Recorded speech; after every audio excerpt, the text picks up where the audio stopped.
स्वागत है आप सभी का प्रश्नकाल में। नमस्कार, मैं हूं प्रीति सिंह, मेरे साथ हैं हमारे संसदीय मामलों के संपादक अरविंद कुमार सिंह। प्रश्नकाल में हम आपके लिए राज्यसभा के 251वें सत्र में पूछे जा रहे अतारांकित प्रश्नों यानी अनस्टार्ड क्वेश्चंस को लेकर आ रहे हैं। ये वो प्रश्न है जिनका जवाब सरकार की तरफ से या कहीं संबंधित मंत्रालय के मंत्री की तरफ से लिखित रूप में सदन में दिया जाता है। और ऐसे ही प्रश्नों की जानकारी जो लिखित रूप में दी जा रही है वो क्या जानकारी दी जा रही है वो हम आप तक पहुंचाते हैं। मंत्रालयवार बात करते हैं हम, एक मंत्रालय या एक विभाग से जुड़े प्रश्नों को एक अंक में समेट कर लेकर आते हैं। तो आज हम जिस मंत्रालय की बात करने जा रहे हैं वो है होम मिनिस्ट्री यानी गृह मंत्रालय से जुड़े हुए सवालों को आज हम शामिल कर रहे हैं। तो अरविंद जी, जो इसमें जो पहला सवाल है ये के सोम प्रसाद जी का प्रश्न है। उन्होंने जाति आधारित जनगणना को लेकर जानकारी मांगी मंत्रालय से, तो क्या उत्तर मिला? के सोम प्रसाद जी ने जो सवाल पूछा है बेटी, उन्होंने जानना चाहा है गृह मंत्री से कि क्या देश में जो अनुसूचित जाति और जनजाति की और तरह जो है ओबीसी के लिए जाति आधारित जनगणना आरंभ की गई है, अगर हाँ तो क्या विवरण है। नित्यानंद राय जी जो कि गृह राज्य मंत्री हैं, उन्होंने जवाब दिया है कि जनगणना 2021, आप देखिए जो पहले जनगणना हुई थी 2011 की हुई थी, तो अब 2021 की जनगणना की जो पूरी तैयारियां चल रही हैं उसके तहत ये कहा उन्होंने कि सरकार की मंशा जो थी वो भारत के राजपत्र में 28 मार्च 2019 को अधिसूचित की जा रही है और जनगणना अधिसूची विभिन्न हितधारकों के साथ परामर्श करके डिजाइन की गई है।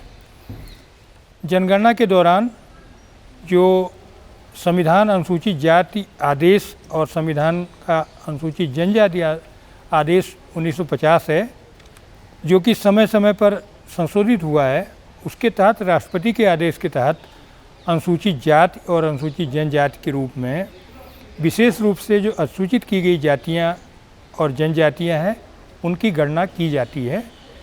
तो सीधे सीधे इसमें कुछ नहीं कहा गया कि जाति आधारित जनगणना में केवल शेड्यूल कास्ट शेड्यूल टाइप की जो जनगणना है जिसके लिए पहले से ही व्यवस्थाएं बनी हुई हैं, उसका जवाब दिया है इन्होंने कासे और गा तक, जो 3 हिस्सों में सवाल पूछा गया। क्योंकि प्रीति, इसमें दर्शकों को हम बता दें कि जो कुछ मंत्रालय ऐसे हैं जो बहुत ही नपे तुले शब्दावली में, जिसमें हमारा होम मिनिस्ट्री है, जो डिफेंस मिनिस्ट्री है, ये सब बहुत नपे तुले शब्दों में इन सवालों के जवाब देते हैं। अगला जो सवाल है वो AK सेल्वराज जी का है कि चेहरे की पहचान की ऑटोमेटिक प्रणाली, इस बारे में क्या जवाब आया है, क्या इससे क्या फ़ायदे होंगे इसमें प्रीति, क्या जवाब? जो AK सेल्वराज जी ने सवाल पूछा है वो चेहरे की पहचान की स्वचालित प्रणाली, जिसे कहें ऑटोमेटेड फेशियल रिकॉग्निशन सिस्टम को लेकर सवाल पूछा गया है। यानी अपने आप चेहरा पहचान लिया जाए, ऐसा सिस्टम हो और चेहरा पहचान के उसकी जो डिटेल्स हैं वो सारी सामने आ जाएं। इसको लेकर जी एक तरह से शिनाख्त से जुड़ा है। और इसको लेकर जो प्रश्न पूछा गया उसमें ये पूछा गया कि क्या ये सच है कि जो राष्ट्रीय अपराध रिकॉर्ड ब्यूरो है उसके द्वारा चेहरे की पहचान की स्वचालित प्रणाली लागू की जा रही है, ऑटोमेटेड फेशियल रिकॉग्निशन सिस्टम लागू किया जा रहा है क्या राष्ट्रीय अपराध रिकॉर्ड ब्यूरो द्वारा? इसका ब्यौरा क्या है? क्या ये भी सच है कि चेहरे की पहचान की स्वचालित प्रणाली से निजता का यानी प्राइवेसी का उल्लंघन होगा? क्या ये भी सच है कि जो ये डेटाबेस है उसका इस्तेमाल केवल विधि प्रवर्तन अभिकरणों को उपलब्ध कराया जाएगा, यानी जो लॉ इन्फोर्समेंट एजेंसीज हैं वो इसका इस्तेमाल करेंगी? क्या ये भी सच है? अगर हाँ तो इसका ब्यौरा क्या है? आगे इन्होंने बताया है कि गृह मंत्रालय में राज्य मंत्री जी किशन रेड्डी ने जो आगे इसमें उत्तर दिया इस प्रश्न में, उन्होंने बताया कि जो राष्ट्रीय अपराध ब्यूरो है, रिकॉर्ड ब्यूरो, वो स्वचालित चेहरा पहचान प्रणाली का कार्यान्वयन के लिए मंजूरी दी गई है उसके द्वारा, यानी राष्ट्रीय अपराध रिकॉर्ड ब्यूरो इसका कार्यान्वयन कर सकता है। आगे उन्होंने बताया इससे होगा क्या? इससे जो अपराधी हैं, अज्ञात शव हैं, या फिर हम देखते हैं खोए पाए गए बच्चे हैं, या व्यक्तियों की किसी की अगर बेहतर ढंग से पहचान करना है तो इससे क्या होगा? ऑटोमेटेड फेशियल रिकॉग्निशन सिस्टम से ये बहुत सुविधाजनक हो जाएगा। जी नहीं, एक उत्तर दिया गया है गा में। गा का इन्होंने ये पूछा था कि क्या ये भी सच है कि चेहरे की पहचान की स्वचालित प्रणाली से निजता का यानी प्राइवेसी का उल्लंघन होगा? तो उन्होंने कहा है नहीं, मंत्रालय ने, सरकार ने मना किया है कि इससे निजता का उल्लंघन नहीं होगा। और आगे उन्होंने कहा कि हाँ, जो राष्ट्रीय अपराध रिकॉर्ड ब्यूरो है, पुलिस रिकॉर्डों का मतलब जो ऑटोमेटेड फेशियल रिकॉग्निशन सिस्टम है उसमें क्या होगा? पुलिस रिकॉर्ड का उपयोग किया जाएगा और ये केवल विधि प्रवर्तन एजेंसी, लॉ एन्फोर्समेंट एजेंसीज ही इस्तेमाल कर पाएंगी, सिर्फ उन्हीं के लिए उपलब्ध होगा, सब एजेंसीज के लिए और सब एक तरह से विभागों के लिए ये उपलब्ध नहीं होगा। तो ये यहाँ पर उत्तर दिया है मंत्रालय ने। आगे हम प्रश्न ले रहे हैं गृह मंत्रालय से जुड़ा हुआ, यह है अर्धसैन्य बलों में महिलाओं के लिए विशेष भर्ती अभियान। ये प्रश्न अखिलेश प्रसाद सिंह ने पूछा, तो क्या उत्तर मिला? ये सवाल जो अखिलेश प्रसाद जी का है, उन्होंने पूछा है कि जो पैरामिलिट्री फोर्सेज हैं, जो अर्धसैन्य बल हैं, उनमें कुल कितनी महिलाएं हैं, उनका विवरण मांगा है। और ये भी पूछा है कि सरकार द्वारा जो अर्धसैन्य बलों में महिलाओं के लिए घोषित किया गया आरक्षण वांछित परिणाम देने में विफल रहा है, अगर हाँ तो उसके कारण क्या रहे हैं। और ये भी पूछा है कि अर्धसैन्य बलों में महिलाओं के प्रतिनिधित्व को बढ़ाने के लिए क्या सरकार विशेष भर्ती अभियान चलाने पर विचार कर रही है। नित्यानंद राय जो कि गृह राज्य मंत्री हैं, उन्होंने जवाब दिया है कि 2016 में जनवरी महीने में सरकार ने फैसला लिया था कि सबसे पहले सीआरपीएफ और सीआईएसएफ में कांस्टेबल लेवल पर 33% पदों और जो सीमा सुरक्षक बल हैं, यानी जैसे बीएसएफ है या एसएसबी है और आईटीबीपी है, उसमें जो कांस्टेबल लेवल के जो पद हैं उनमें 14 से 15% पदों को महिलाओं से भरे जाने के लिए आरक्षित किया जाएगा। ये एक व्यवस्था की गई थी।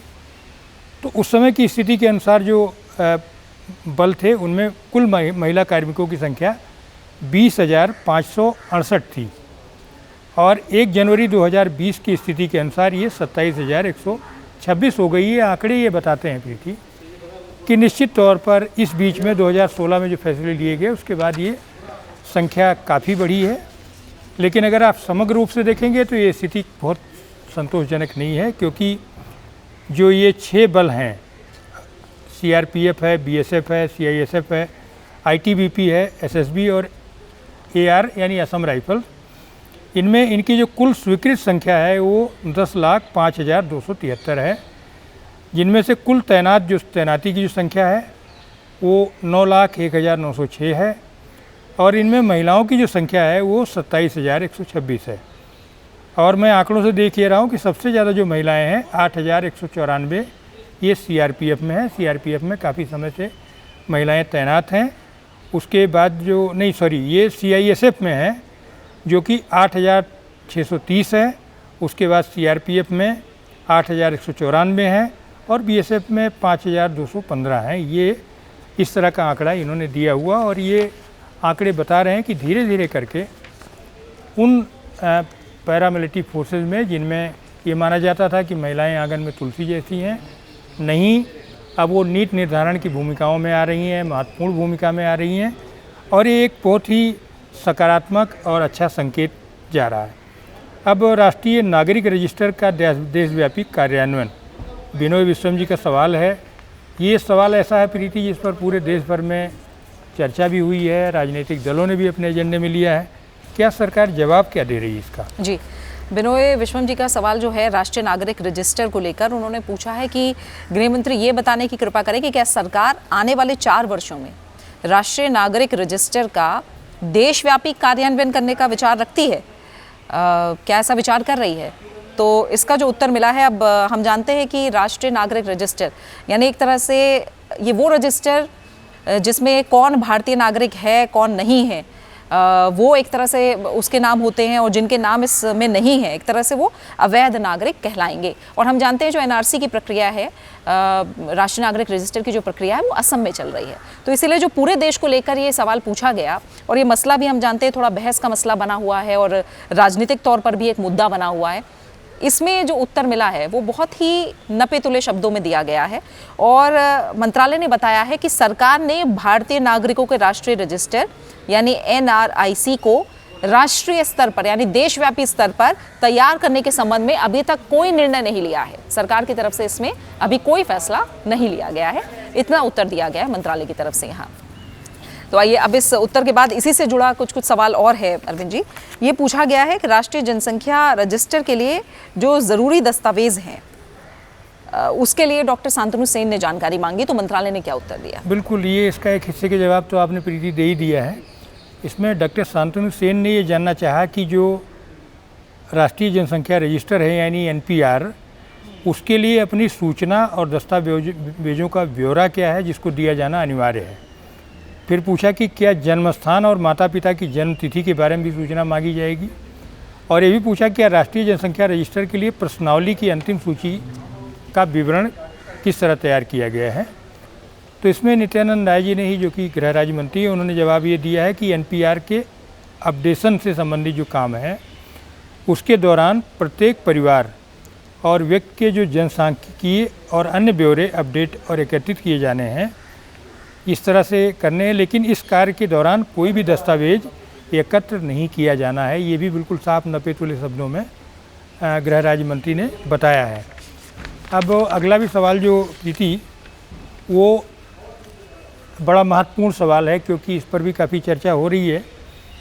जो अवैध प्रवासी हैं जो भारत में आते हैं और वो उनको कैसे बाहर किया जाए, ये विजय कुमार का सवाल है। उनमें से अवैध प्रवासियों का निर्वासन क्या किया गया है, कुछ आंकड़े सरकार ने दिए हैं क्या, ये सवाल भी बड़ा महत्वपूर्ण है। जी हाँ, यहाँ पर जो प्रश्न पूछा है, उन्होंने पूछा है कि अवैध प्रवासियों को पड़ोसी देशों अर्थात पाकिस्तान, बांग्लादेश, म्यांमार, अफगानिस्तान आदि जो देश हैं हमारे पड़ोसी, उनमें निर्वासित करने की कोई नीति है अवैध प्रवासियों को, ब्यौरा क्या है और 3 वर्षों और वर्तमान वर्ष के दौरान ऐसे देशों में अब तक कितने अवैध प्रवासियों को निर्वासित किया जा चुका है। उत्तर में ये बताया गया है कि विदेशी विषयक अधिनियम 1946 की धारा 3(2)(ड) और 3(2)(ग) के अंतर्गत जो सेंट्रल गवर्नमेंट है, केंद्र सरकार है, उसे देश में अवैध रूप से रहने वाले विदेशी राष्ट्रिकों को डिटेन करने, एक तरह से इसे कहें कि निरुद्ध करने या डिटेन करने और उनके प्रत्यावर्तन यानी उन्हें एक तरह से निर्वासित करने की शक्तियां दी गई हैं। केंद्र सरकार के पास ये शक्तियां हैं। और आगे इसके बारे में अगर बताएं तो उन्होंने कहा है कि ऐसे किसी भी विदेशी नागरिक को भारत से बाहर निकालने का निर्देश भी दे सकती है केंद्र सरकार, और जिसने बिना पासपोर्ट और वीज़ा के भारत में प्रवेश किया है। इसके अलावा इन्होंने बताया कि राज्य सरकारों को भी शक्तियां जो है भारत के संविधान के अनुसार राज्य सरकारों को भी इससे जुड़ी शक्तियां सौंपी गई हैं, और जो प्रशासक हैं संघ राज्य क्षेत्र के, उनको भी ऐसी शक्तियां केंद्र सरकार के कार्यों का निर्वहन करने के तहत इस तरह की शक्तियां उनके पास भी हैं, यानी तमाम राज्यों के पास भी हैं। आगे हम आंकड़ा बता देते हैं क्योंकि समय अब नहीं है। जो इन्होंने 3 वर्षों और वर्तमान वर्ष के दौरान आंकड़ा मांगा, तो यहाँ बताया गया है कि अफगानिस्तान में जो निर्वासित किए गए विदेशी राष्ट्रिकों की संख्या है वो अफगानिस्तान से 72 ऐसे रहे 2017 में, 2018 में 33 और 2019 में 142। और निर्वासित किए गए विदेशी राष्ट्रिकों की संख्या बांग्लादेश से जुड़ी हुई जो है वो 51 2017 में रही, 445 2018 में रही और 299 2019 में रही है। ये सबसे ज़्यादा संख्या बांग्लादेश वालों की है। म्यांमार में 7 रही है 2017 में, 38 रही 2018 में और 16 रही 2019 में।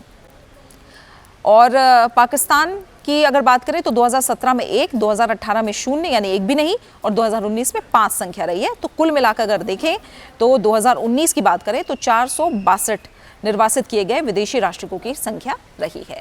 तो ये उत्तर यहाँ मिला है। और इसी के साथ गृह मंत्रालय से जुड़े जो प्रश्न हैं उनका सिलसिला आज यहीं हमको रोकना होगा, क्योंकि इस अंक का समय यहीं पूरा हो गया है।